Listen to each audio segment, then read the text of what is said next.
Peterson structures his book around 12 rules, each one offering a principle that can help guide us toward a more meaningful and fulfilling life. Let's take a closer look at these rules and how they can change the way we approach life. Rule 1. Stand up straight with your shoulders back. The first rule, which is kind of a comical rule, is stand up straight with your shoulders back. And it's a meditation, among other things, on the habits of lobsters. The first rule is about posture, but it's more than just physical. It's about adopting a stance of confidence and self-respect. When you stand up straight with your shoulders back, Peterson writes, you show the world that you're ready for life's challenges. Standing tall reflects self-worth and signals that you're willing to take responsibility for your life. It demonstrates that you are capable of handling life's challenges. If you slouch, you signal to the world that you're not capable or deserving of success, Peterson explains. By standing up straight, you align your body with your values, and this can have a profound effect on your mindset. Rule 2. Treat yourself like someone you are responsible for helping. Number 2 is treat yourself like you're someone that you care about. It's often the case that people will treat other people better than they treat themselves. That happens extremely frequently. So one of the things I pointed out in chapter 2 was that Peterson challenges us to think about how we treat ourselves. He argues that most of us are better at caring for others than we are at caring for ourselves. He suggests that we start treating ourselves with the same care and compassion that we show to others. If you wouldn't neglect or harm someone you care about, why would you do so to yourself? Peterson asks. This rule encourages us to engage in self-care, not as self-indulgence, but as a form of responsibility for our own well-being. Rule 3. Make friends with people who want the best for you. make friends with people who want the best for you. And that's a meditation on my own childhood and adolescence to some degree. I had friends who wanted the best for me and friends who didn't. And, they were friends who, some of them were aiming up and some of them were aiming down. And if you have a friend that's aiming down and you do something that's aiming up, then they're generally not that happy about it, This rule is about surrounding yourself with people who support and encourage your growth. You are the average of the 5 people you spend the most time with, Peterson says. He explains that people who genuinely want the best for you will challenge you, inspire you, and help you grow. Choose your friends wisely, Peterson advises. When you surround yourself with supportive people, you naturally rise to the occasion and strive to become the best version of yourself. Rule 4. Compare yourself to who you were yesterday, not to who someone else is today. Comparing yourself to who you were yesterday and not to who someone else is today. This rule is about avoiding the trap of comparison. Peterson warns against comparing your progress to the achievements of others. Constant comparison leads to resentment, envy, and a sense of inadequacy. You are your own competition, Peterson explains. The only person you should be trying to beat is the person you were yesterday. By focusing on your own progress, you can cultivate self-worth and avoid the pitfalls of external validation. Rule 5. Do not let your children do anything that makes you dislike them. Do not let your children do anything that makes you dislike them.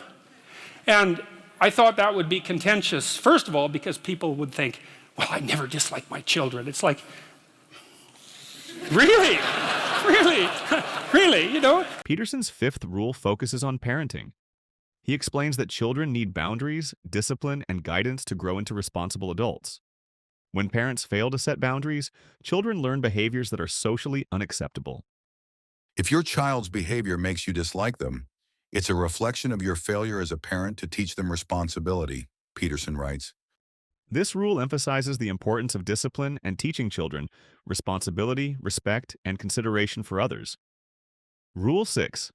Set your house in perfect order before you criticize the world. To listen to your resentment is one of the best things you can possibly do. You have to admit that it exists first, and then you have to admit to the fantasies that it's generating, and you have to admit to what you would regard as the way out of it. So that's all very difficult because it means learning things about yourself that you probably don't want to learn. Peterson encourages us to take responsibility for our own lives before we try to change the world.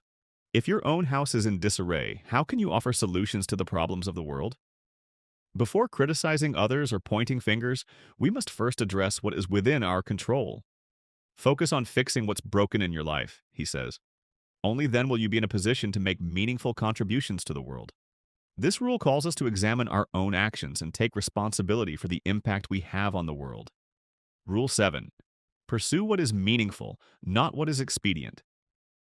It's called Do What Is Meaningful, Not What Is Expedient. And I'll just tell you a little bit about the chapter. Peterson explains that most people seek short-term pleasure and convenience instead of long-term fulfillment. Choosing the path of expedience is choosing immediate gratification over lasting fulfillment, he writes.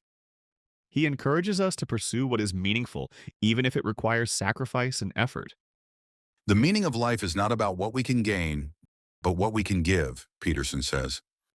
This rule emphasizes the importance of long-term vision, delayed gratification, and the pursuit of goals that bring lasting fulfillment rather than momentary satisfaction.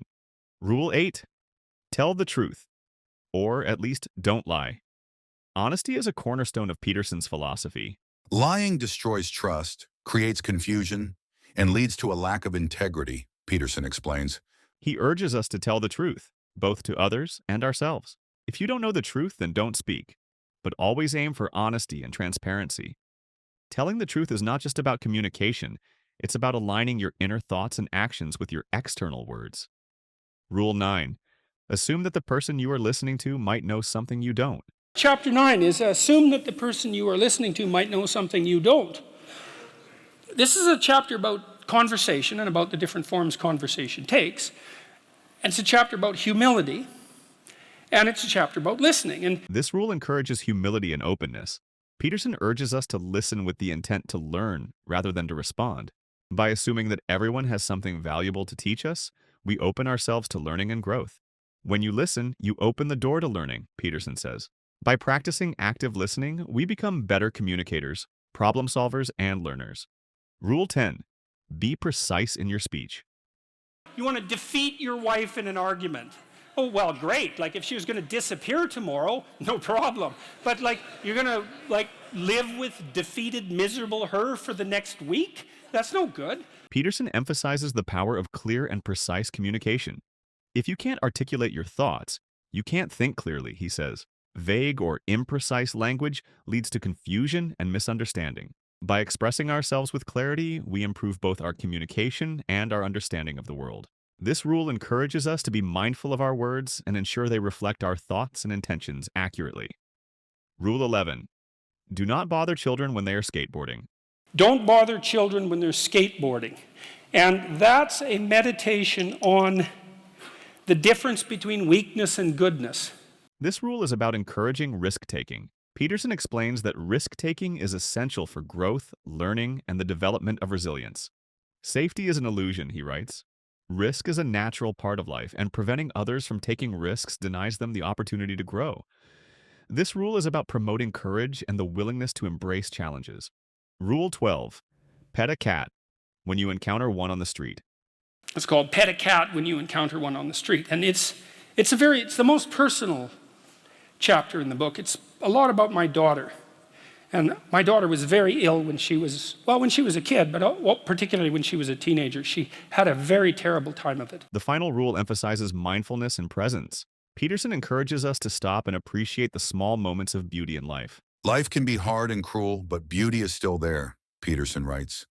In the midst of suffering, taking time to appreciate something simple, like petting a cat, can bring a sense of peace and joy. This rule calls us to embrace life fully, even in its difficulties, and find solace in the little things. The path to meaning. In 12 Rules for Life, Jordan B. Peterson offers a roadmap to living a life of meaning, responsibility, and integrity. He reminds us that life is not easy. It's full of challenges, suffering, and uncertainty. But it is also full of opportunity, growth, and meaning. The meaning of life is not in avoiding suffering, but in the ability to endure it and find purpose in it, Peterson says. This book isn't just about rules. It's about creating a life that aligns with your values and purpose. By taking responsibility for yourself and your actions, you create a life that is rich with meaning, fulfillment, and growth. What's one rule you'll start applying to your life today? Let us know in the comments, and don't forget to subscribe for more great insights.